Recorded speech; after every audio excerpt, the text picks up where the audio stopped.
Isahluko sokuqala sendatshana enesihloko esithi Ehlisa Umoya ebhalwe uKhangezani Majola. Sekuphela iminyaka uPhinda noZitho bashada kodwa lutho ukuthola abantwana. Ingakho uPhinda akhetha ukucela ingane dadewabo ukuthi izohlala nabo. UBayanda lo bamthatha eseneminyaka eyi10 kuphela njengoba manje eseneminyaka eyi21. Basetafuleni kudliwa isidlo sakusihlwa. Nkosikazi.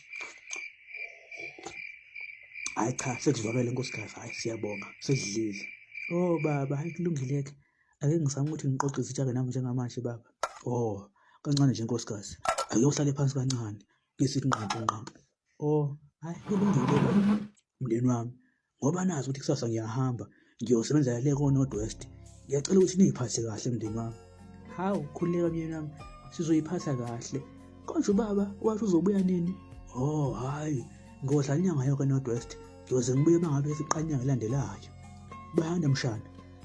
Yebo malume. Uyabona mshana usukhulile manje. Ngiyathemba ukuthi ngoba ngihamba nje la ekhaya ayikho into engizobuyisa imoshakele. Hawu njengoba eseshilo malumekazi uzobuya isahamba ngohlelo malume. Hayi ke ngiyajabula kakhulu kuzwa lokho mshana wami. Cha kulungile ke ngihambe ngiyolala manje.